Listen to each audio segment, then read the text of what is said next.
Hello, welcome to Tea with Mali. Today we have the Social Tea House member, staff, and founder, Andrew Bittan. And I'm delighted to have you here today. I'm also delighted because the Social Tea House is our official tea provider and sponsor. And today we're going to have an educational forum as well as getting to know Andrew and his vision for the company. So thank you for being here. Thank you for taking the time, you both, to create such a beautiful display here. What are we doing here? Tell me more. Well, thank you for having us. Again, this is my lovely assistant, Yvonne. She'll be our tea hostess for today. Yvonne. And what we're going to do today is we're going to talk about Kung Fu Cha. This is a Chinese and also a Japanese way of making tea. Many people don't understand what Kung Fu Cha is. And when you hear about Kung Fu Cha, it's got two words in it that are actually people do know about. Kung Fu. When I say Kung Fu, what does that bring to your mind? Martial arts. I know that there's a tea. That's pretty much it for me. Well, you're right. Most people know Kung Fu as a martial art. But in actuality, it's a way of life. It's a way of doing something. In fact, Kung Fu translates directly as with effort. So you can say... I know that. It's awesome.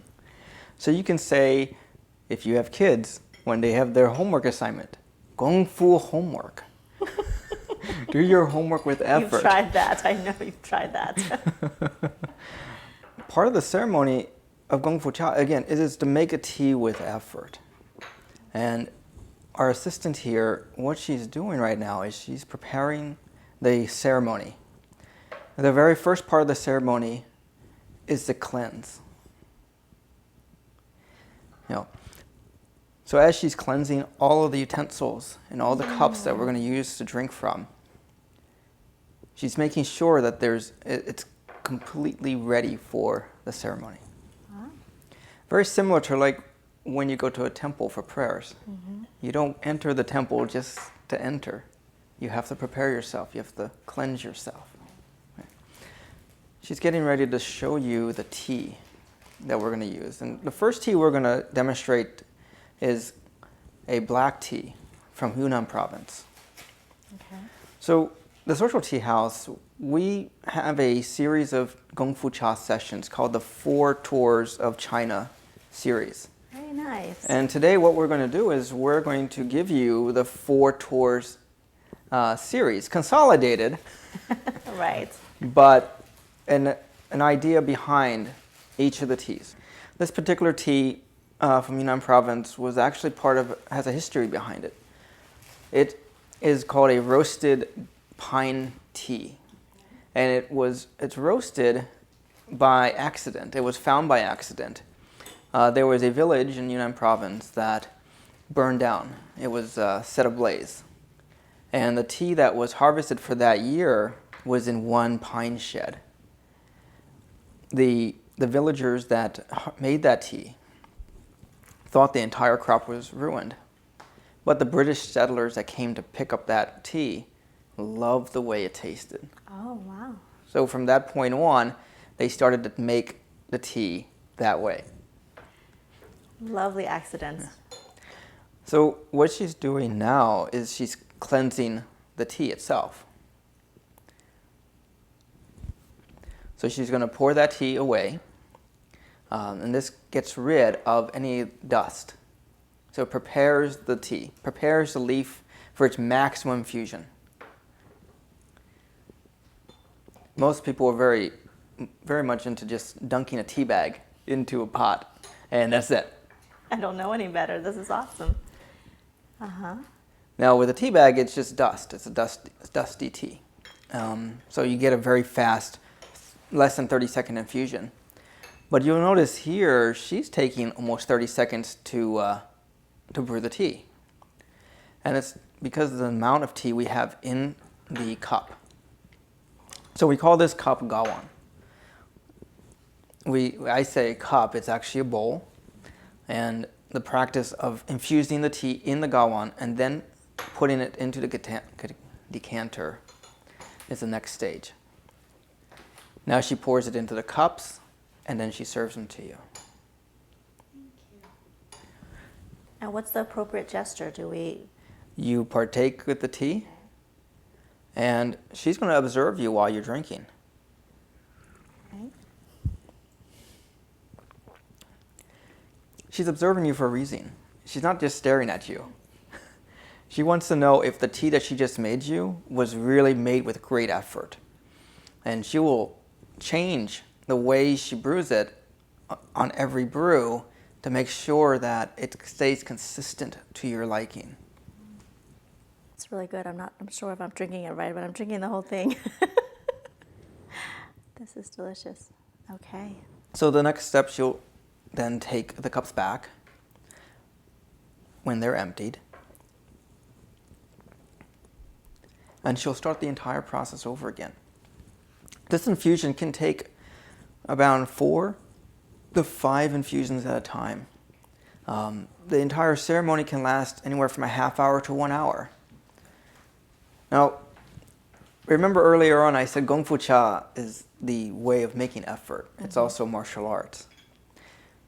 There's another word I like to describe Gong Fu Cha, and it's another word called Tai Chi. Notice when she's making the tea, it's all very slow, very repetitive movements, very similar to Tai Chi. It takes much more effort to move slowly than it does to move fast, right? Yes, I've taken Tai Chi and it's very difficult. It is. The movements, the stamina, absolutely. Everything is so delicate, Andrew, just watching it, you're just kind of like, be careful. Now the porcelain in here are also very important. You can buy these sets in any price range, but the more costly, the higher quality it's going to retain the tea. Right. The other thing I like to notice, even porcelain can stain, and a good teacup should have tea stains.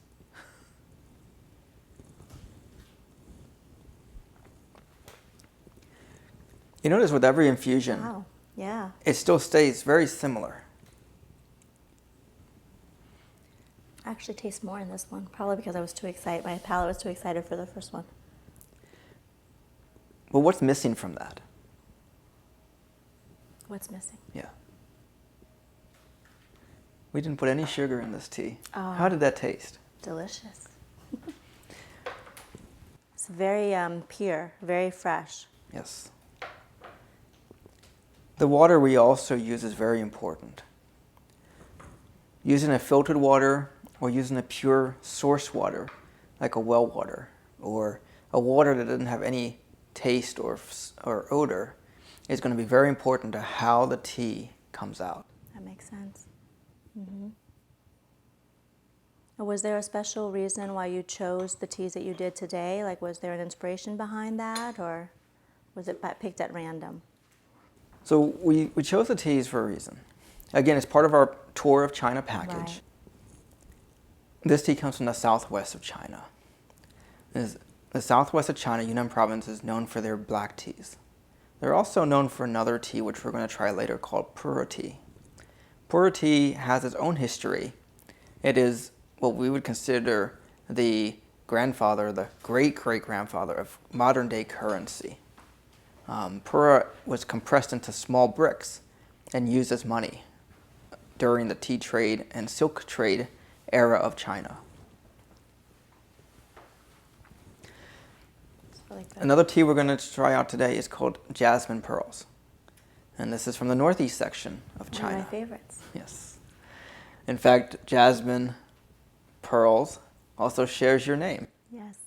Jasmine, if you didn't know, Mali means jasmine. And so when we first met, he wanted to have a tea that represented Mali Creative. So Jasmine Pearl was the selection, and it's delicious. And in Chinese, we say Mo Li Cha. Mali cha. And then the last tea we're going to try is an oolong tea. And this comes from the south of China also, in the east. And this particular one comes from Taiwan, from the Aoshan Mountains. It's a very special, high reserve tea. Okay. This one's picked once a year in the early spring. It's a nice treat. This is a very high-end tea and very hard to get. Wow. And that's how we're going to conclude the Gong Fu Cha session. That's great. Well, thank you. This is already such a lovely experience. A lot of things I didn't know. It takes a lot of patience. There are parts in China, there are Chinese people that do not know what Gong Fu Cha is. Really? They confuse it with another name, as you said earlier. There is a tea named Gong Fu Cha, and they assume it is that tea. So we have two things. We have a Gong Fu Cha as a tea and the Gong Fu Cha as a service. And depending on where in China you go, some know of it and some do not. It's easier to say it's the tea set that you have on your living room table. Most Chinese have a tea set for their guests as the first thing they do to serve when they come into their home. Wow. So how did you first learn about Gong Fu Cha? Gong Fu Cha. Well, when I started the social tea house, I wanted a way to not just sell tea. I wanted to sell an experience. Now, there was a certain coffee house that was out that did the same wording. They wanted to serve an experience. They didn't want to serve coffee. They wanted to serve an experience. And I said, we can do that with tea. And as I was growing up, I drank pretty much the same tea that everyone drank, the tea bags that you find in the store. I eventually, upgraded myself when I found loose tea at an Indian market. And that was one of my first experiences with a loose tea from an Asian country. And I liked the way that tasted. And I kept asking myself, why is it that we don't have this kind of tea? Why don't we have loose tea in the stores? Why don't we have access to it? And we actually did have access to it, but it was very well hidden. So I didn't want to bring over the same tea that was here already. I wanted to bring over a real treat. And I wanted to bring over the very high-end teas of China and Japan. Now, when I first started the tea house, we also had teas from India and Sri Lanka, South Africa, and South America. It became too much of a burden to host all those different kinds of teas. At one point, our inventory had over 300 types of tea. Wow. And I have to be honest with you, I liked them all. Right. Yeah. It was really a hard decision for me when I had to chop out our inventory to only carry a select few. Okay. And part of that selection was also to change our focus with the tea company. No longer carrying teas from India and Sri Lanka. No longer carrying teas from South America. We decided to stay with two countries, China and Japan. Okay. Now, we do sell another tea called Rubus that comes from South Africa. Okay. I didn't say South Africa as the other country we kept. The reason we kept the South African tea is that the Rubus has a very popular following in Japan. Wow. And so it became part of our Japanese collection. Okay. How did you make the decision to stay with China or Japan? So my background studies was in Chinese history, informally. I grew up around a Chinese community, and I eventually learned how to speak Chinese when I was in high school. I have more connection with China than I had with India or Sri Lanka. Right.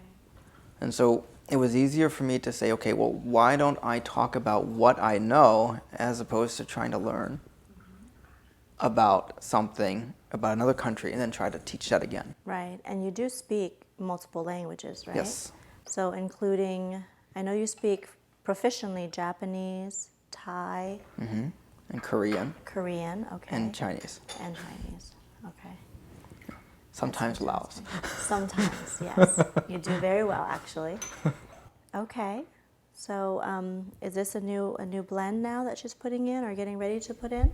Correct. So now she's just finished the session. Okay. And what we have here is the presentation of the leaves. And that's what we have here. At the end of every session, we want you to see what you drank. Unlike a tea bag, you don't get to see what you drank. Right. So here you can see the delicate nature of the tea. And I'm going to borrow this tool here. And look at that leaf. Yeah. These are nice, Yep. nice whole leaves. Now, do you see any dust in there? No. It's It's a beautiful. really nice, clean leaf. And that'll stay there for the duration of the ceremony. Okay. Now, of course, we're going to go through each ceremony. Right. At the end of every ceremony, we'll eventually take it away. So currently, she's now going to give us the taste of the oolong. So we're going from Yunnan province to Taiwan. Okay. That's awesome. Well, as she's doing that, I want to continue our conversation and then enjoy this process as well. When you work with countries, whether it's China or Japan, and you work with wholesalers, how do you know who to build your relationship with? I mean, what type of research do you have to do? Are they contacting you? Do you actually seek them out? What is that like for you in terms of selecting the right wholesaler or partners? So early on, when I started Social Tea House in 2008, I had great help through one of our current co-packers. This company, this co-packer, has been in the tea business for over 40 years. He managed the tea farms in Sri Lanka for 30 years. Has great knowledge, and he taught me a lot about tea at that time. And he didn't have to, actually. But he really saw what I was trying to put together, and he wanted to be a part of that. So we continued that relationship with him. And just like any other supplier would have told you, don't go anywhere else. But he also encouraged us. Andrew, go and travel. Find some tea farms. And 2 years ago, I did that. In 2012, I embarked out, left the United States, went to Japan, and went to China, and went to South Korea. And my purpose and intent was to seek out new tea farms, seek out cultures, and bring it back. And so in Japan, I went to Uji and went to Kyoto. And we forged an alliance with the tea house there. So if you go to Kyoto today, there's a small tea house that's called Minyoung. We shared with them one of our recipes for tea, and we started that verbal partnership. We also met with other tea houses in Japan. I met with one that's been in Japan since the 1800s. This is much more subtle. I like it. This one you can actually really taste that leaf. Yeah. I mean, this is literally. It's soft, but it's very, very earthy. Yes. Yeah. It's very springtime. Very springtime. Very appropriate for this weather. Very appropriate for tea with Mali. Yes. So you were saying in Japan. So yes, I spent some time with a tea house that's been around since the 1800s, and I got to see some very interesting changes in that tea house. One of the changes they did was they started cooking with tea, making desserts, making all these kind of concoctions, confections. So they had their main tea house, and then they had this other tea house that just did desserts. And they were always packed. Now, the current owner took me on a journey through Kyoto to their family's temple, to their family's private tea garden, and shared with me some of their most personal moments in history. One where, probably the most romantic thing I can ever think of, her husband brought over a huge stone from China. We're talking a huge boulder, and hand-carved his love for her into that boulder. It sits in front of their temple. And on the back of that boulder is his mother's approval. Oh my gosh, wow. Talk about a cultural experience, even in the act of sharing love, right? Yes. How did your love for culture become a part of the mission for Social Tea House? Because I know that's very important for us to talk about as well. It's not just selling teas, it's not just about getting it into retail chains. It really is about the entire experience of what tea means culturally, traditionally, and also socially. Hence the Social Tea House, right? So can you talk a little bit more about your love for culture and why that's important for you? I started the culture aspect of Social Tea House. Exactly what we're doing here today. Now let's go back to the name Social Tea House. And in the name Social Tea House is one word, social. Throughout history, tea has always been drank by multiple parties. Very rare. I mean, I'm not going to say it can't happen. I mean, you can drink tea by yourself. I have, but it's much better when I have company. But it is mostly drank in groups. And so I wanted a way to preserve that cultural interaction, that social interaction. And then the other side of Social Tea House was, again, the culture. I grew up in the United States. I was born in the United States. And all I ever knew about was the United States. I knew about Chinese culture growing up. I knew about other cultures growing up also. But the one thing I kept seeing here in the States growing up is the lack of culture access. Where do we put culture? We compartmentalize it in museums. Mm-hmm. We compartmentalize it during holidays, on TV shows, but we never really have a way to have everyday access to culture. Even Chinese or Lao or Thai or Japanese or Asian cultures that are here, we compartmentalize it. This month is Asian Heritage Month. Yes. This is the Asian month, but it's also shared by autism. It's also shared by mental health and other holidays in between, or other events in between. And this is the only time the mass public gets to know a little bit more about Asia. So I wanted a way that you walk into our tea houses, you're going to feel that you left the United States. You feel like you just entered China. You feel like you just entered Japan, and it didn't cost you a plane ticket. Right. So my vision was to bring this culture aspect to the United States, more than what's out there right now. I know every year there's a show at Kennedy Center that shows off a version of Chinese culture, and I wanted to do one more thing. Eventually, my own personal mission is to bring the likes of Beijing Opera to the U.S. To bring more well-known Asian artists from Asia to the United States. One of the relationships we coined in Japan is a young artist. Every year he comes to New York. His art is displayed in the clothing district, I believe it was. This year he's not coming to New York. He was picked up in Tokyo for a major art show, and then from Tokyo he got sent to London to a very large art show there. His artwork captures the culture of Japan through silk art. Later this year, we're going to have commemorative tins that are made by his designs for sale. So again, he captures the essence of Japanese culture.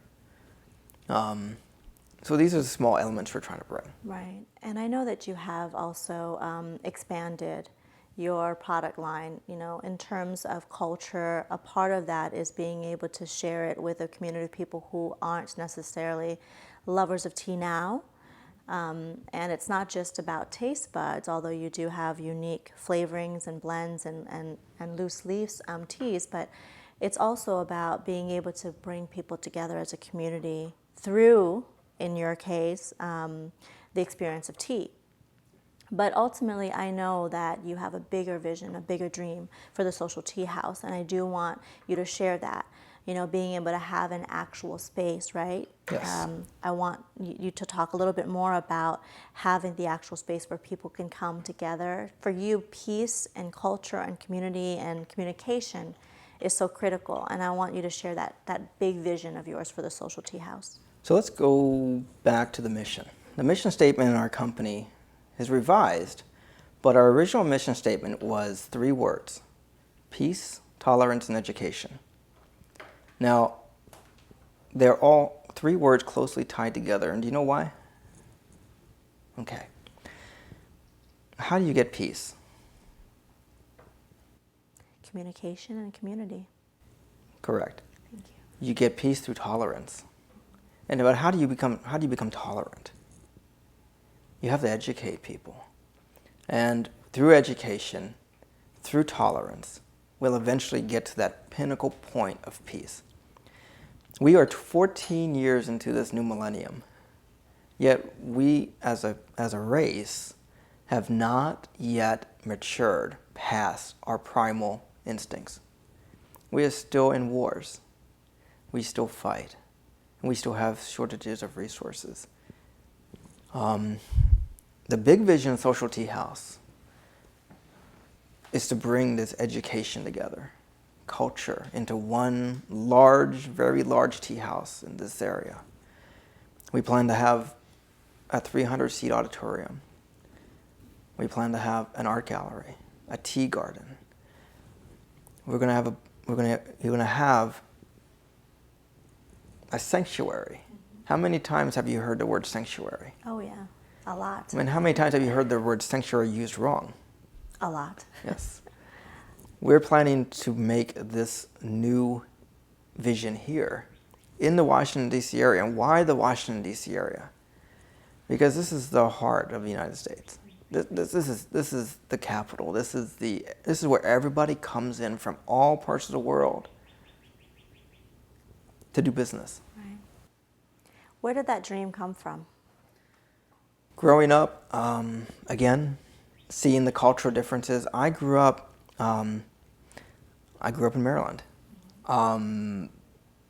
We had 2 people in our class divided. You're either Caucasian or you're African American, and I was neither.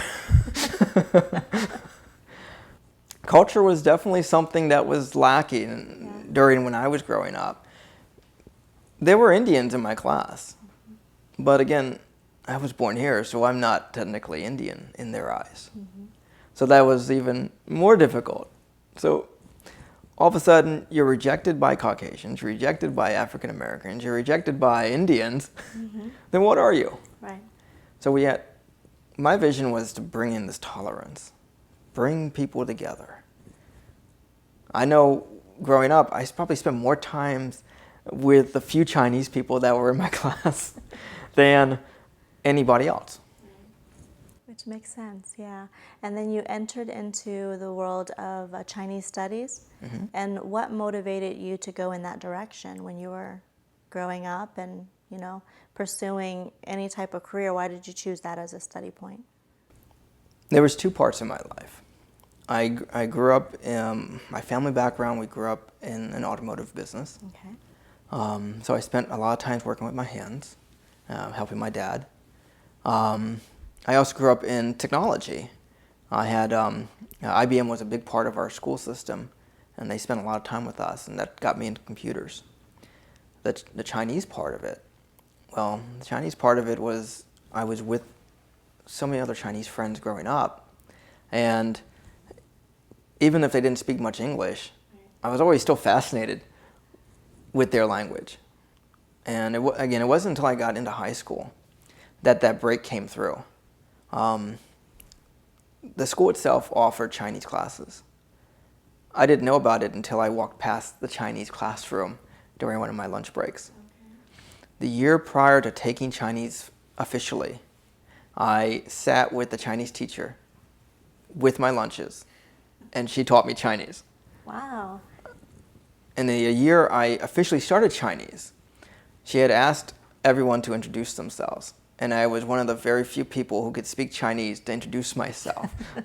which was a culture shock to the Chinese that were in my class. I always wonder where that came from. Where, because when we met, I was like, how do you know Chinese and all these different languages? And then you started to speak Thai to me, and I'm like, wow, this guy is really cultured, or at least, loves the study of culture and languages. So now I know where it came from. So we talked about that. We talked about the relationship you have with other wholesalers and tea farms around the world. We talked about your vision for ultimately what the social tea house will represent, and the physical dream of having an actual space. Yes. To have things like these ceremonies where people can come together, conduct business, or strategize about world peace, right? Yes. Being able to do that. What we didn't talk about is what motivates and inspires you to continue going after this dream. It's a big one. It is a big one. And it's a big one to do it through tea. In a community where tea is definitely growing, but it's still kind of not the primary choice of beverage, right? It's typically coffee around here because we're zoom business and everybody needs caffeine. What keeps you motivated and inspired and to trust that this is going to happen? This is something that is definitely going to happen. Where does it come from for you? Tea is a catalyst. Tea is a great way to get to that next level. But anytime you're looking to create great change, you're going to have great struggle. And throughout history, we've seen great struggle leads to great things. Even in the United States, we've seen several instances where struggle has turned and changed. Women's right to vote, desegregation, and more recently, the ability for universal health care to eventually blanket the country. These are all steps in the right direction, but it takes time.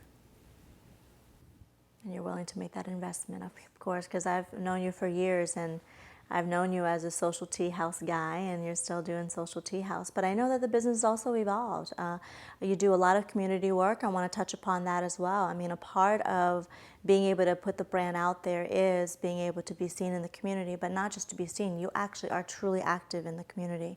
I do want to talk about that. I want to talk about some of the organizations that you support and you stand up for, and I know you sit on some boards. So can we talk a little bit about that right now? Part of Social Tea House was the social aspect again.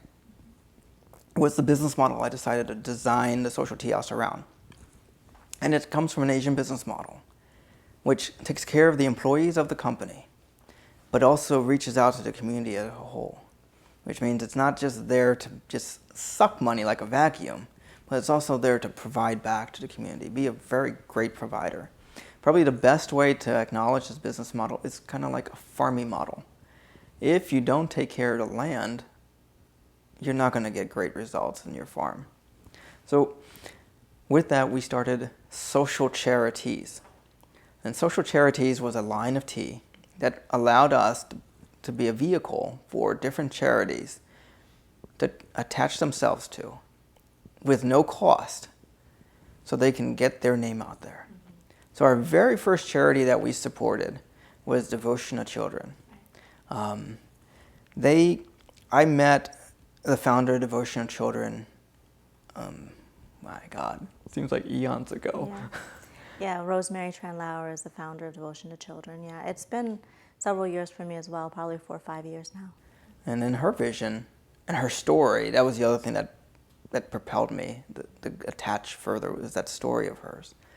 But what she did, the fact that she helps children, families and children in the community through no other selfish means. It was just pure intent. And then branching from that, going into the cancers, so supporting the three bosom, the three Bs, the Buddy Bosom Baskets, and that charity was a little bit more unique. They actually bought our teas. Every basket that they put together, their cancer patient gets our tea. And I met them at a charity event. They were using another type of tea at the time, and they were looking to keep costs down. So I said, I'll do this for you. This tea does cost us more than what you're buying, but we'll eat the labor costs as long as you at least pay for the raw material. And so we've been doing this for them for 3 years now. And there's countless and countless cancer patients across the country that get to sample the pureness of social tea and keeps them healthy. What does that do for you when you can give like this? I mean, I know you have a business model, you have a business to run, so you actually have to consider also your price points and being able to bring enough in to make it profitable, etc. You have staff that you have to pay.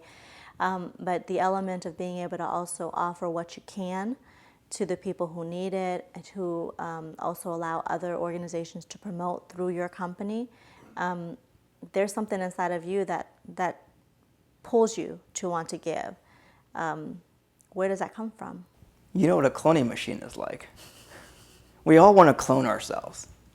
And it'd be great if I can clone myself 1,000 times. But the closest way I can get to cloning myself is supporting these different charities through my tea. Because every single social charity can that sits on a shelf, as long as it reaches out to a charity, as long as it reaches out to somebody who needs that charity, then it's done its job. It's paid for itself 10 times over. And so if more companies in general thought of that method, thought in that way, maybe we can see a different world eventually. Yeah. Oh, what province are we going to now with the ceremony? Which province did we reach? This is the second province, so where are we going next? Maybe we should go to the Northeast. Okay, let's go to the Northeast. And while she's preparing that for us, I also want you to share where you're expanding in your product line. I know that you gave me something earlier to talk about. Yes. So where did the inspiration for this new expansion come from? As you know, I love business. I'm a serial entrepreneur, and late last year, I was hosting a business expo in the fall, and I met a young lady there that was unlike any of the other exhibitors that was there. It was a set of earrings that she had for sale that reminded me so much like my teapots. And the way she was marketing herself, it was fantastic. It was great. I had an epiphany right then and there. I said, I want you to design our tea jewelry line. Okay. And so I gave the concept of tea jewelry, but I didn't have any say on how it was going to be made. I said it was fully up to you, because I already saw the skill set that was coming out of this person. I wanted to see what this person can do. And what she came out with was our 4 tours of China tea earrings and our tour of Japan earrings. Okay. So the earrings that I'm wearing now? So you're wearing a Southeast Chinese Pura earring. Okay. Very cool. And as you can tell from them, the colors, they all represent the color of Pura. And the design itself is actually a single drop of tea. So if you were to magnify a drop of tea, that's what that's inspired after. That's brilliant. It's brilliant. I love that you chose the Southeast. Well, when you showed this to me, I picked it out. Southeast China, very close to where I'm from, right? That's right. Southeast Asia. That's great. And so you're constantly evolving as a business owner. You go here and you go there and you capture this idea. And the one thing that I really admire about you is not just about capturing the idea and sitting with it. You actually do it. You went, you had advice from someone to go check out tea farms, and you went. You went to see something that blew your mind and thought was beautiful, and you said, okay, what can I do to bring that into the fold? And here we have a collection of earrings for the Social Tea House.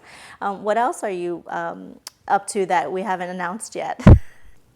Social Tea House was all about purity. one of the things that you've noticed during this entire time that we've been chatting, during the entire time we've been doing Gong Fu Cha, we've never added sugar to any of our teas. Well, there was an existing tea company, also based in Maryland, that made ready-to-drink teas. Their tagline was, "Just a tad sweet." Well, we decided to change this around. We have created a line of bottled teas. Okay. That's not a tad sweet. There's no sugar in it at all. And instead of using words like true brew or real brew, which you find on a lot of tea bottles today, we're using a very proprietary brew method that I'm only shared with our bottling company. Okay. In fact, they're still retrofitting their factory just for our brew process. When you buy our bottled teas later this year, hopefully by later this year, when you pop that bottle, you're going to taste tea as if it was just brewed to you. Wow. And I'm not cutting corners when it comes to the leaves. Our retail teas are based on a grading system, and we're introducing grading systems to the US. Where else have you seen grading systems? Wine. Yeah, that's true. Wine. Yeah. Let me share another thing with you then. Teas in Asia, well, tea in Asia is our wine. It's delicious. Have I actually, when I told you the names of these teas, did I tell you they were green tea or black tea or No. what did I tell you? Just the region they're from. Exactly. When you buy a wine, what do? You look for a region. Mm-hmm. You might ask for the color, but you're looking for the region. Yeah. Most people say, I want a California wine. Right. Or they want a France wine. Well, here you're getting Northeast Chinese wine. Chinese tea. Chinese tea. And we're going to bottle this. You're going to get the freshest version of high quality teas. And very rare I use the word high quality. Why? Because they're all quality. The problem is there's such an overuse of the word high quality. There's another company out there that says we use the best things on earth. But you've tried their product. We overuse words that are not the right words. So when I say we're going to be using high quality, I'm going to tell you we're going to be using quality that I approve of. I've physically seen these tea farms. I physically have talked to tea farms. I've physically picked tea. And that's an experience. You know, how many times can you say you go to a tea farm or that you've gone somewhere and you've actually done it? Not many. Yeah. Right. Not many at all. This one's really nice. You should know what this one is. It's very familiar. It's jasmine pearl. It's one of my favorites because the scent is so powerful, but when you taste it, it's still pretty delicate. So I'm just promoting jasmine because I love jasmine tea. That's all. Well, I'll give you another story behind jasmine pearls. So you notice jasmine pearls, when she put them in there, they were balls. Yeah. They were pearls. Why? Well, jasmine pearls is created with 2 young tea leaves that have been scented for 4 to 7 days in the night. Then it's hand wrapped, those 2 leaves, into a cere, a pearl, and then put into a basket. That's awesome. Now, I didn't know that. Each one of those leaves are constantly graded to figure out, is that a high quality leaf or is it a medium quality leaf? The Social Tea House brings 3 quality leaves into the United States. We have super grade, high grade, and standard grade, which we're marketing A, B, and C. Our retail teas all use C grade or standard grade. And then our higher end teas, our premium teas, our higher end black label teas use the B level and the A level tea. So why is that? Again, it depends on when it was picked, how the tea was looked. These all factor into what grade level they are. Does it mean a C grade is worse than the A grade? Depends. The taste is not going to be that much different. But if you're a real tea connoisseur, you're going to taste the difference. But you're also going to visually see the difference. So. Well, we have reached 3 regions. I think we should move on to the 4th region. This was delicious. Now, where's Jasmine Pearl? Which region is this from? So this is still going to come from Fujian province. Okay.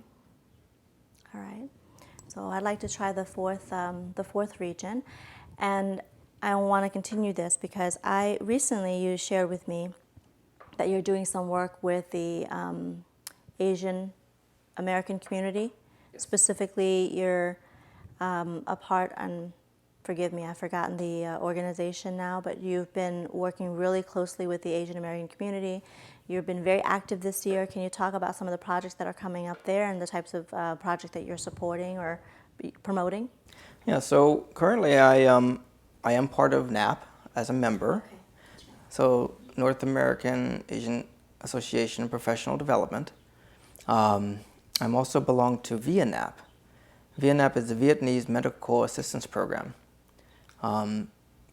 Still outlaid to more than just Vietnamese, but to Asian community to help with health issues. Okay, yes, it's much needed. Last year I got certified through Johns Hopkins as a public health worker. Okay. Specifically to talk about health issues that are happening in the Asian community. So I've expanded myself into just more than just tea, but also into the real health stuff that goes on in the Asian community that no one wants to talk about. Mm-hmm. Yeah, it's a big issue in the Asian community. It's rare that you have anybody talking about health, and people are afraid to go and get screenings, and depending on their background and what part of Asia they come from, especially in Southeast Asia, or especially with the Lao American community, we came here most of us from war-torn country. There was a lack of access to Medicare, and also lack of trust in the Medicare system. So coming here, it's a brand new experience of learning how to trust doctors and such. So a lot of people walk around and not get the screening that they need and the care that they need because they're just not used to trusting the system. So I think it's very needed in the Asian community. What she's making right now, we're going back to the South. Okay. This is our final tea in this journey. This is Pura. And one of the things you're going to see with Pura is that it gets darker as we continue to use it. Oh, and not the opposite. And not the opposite. And what's really great about Pura is all the health benefits behind it. It's typically drank after a very heavy meal. Okay. It helps with digestion. It helps get rid of the extra fat in your food. Helps lower your cholesterol. Helps with blood pressure. There's a whole slew of health benefits drinking this tea. Now, some can tolerate it and some can't. Okay. This particular tea also gets very expensive. The older it gets, this is what teas technically don't actually expire, especially if you keep them in a good airtight container. But this tea particularly, you can get this tea to be 30 years old, 50 years old, 100 years old.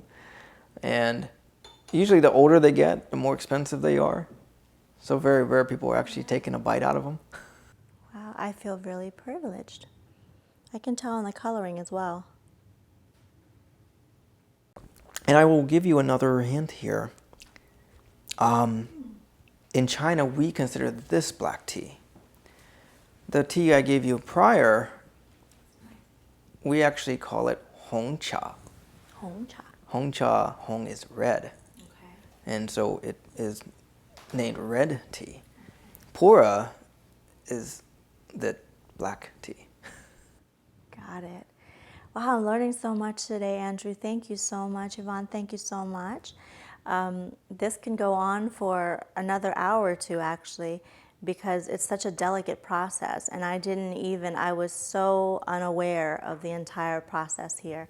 So this is great opportunity for me to taste all the different varieties of tea. And I know you have tons already, and I've tasted a lot of them because we have a lot of your teas here on the show, on the set.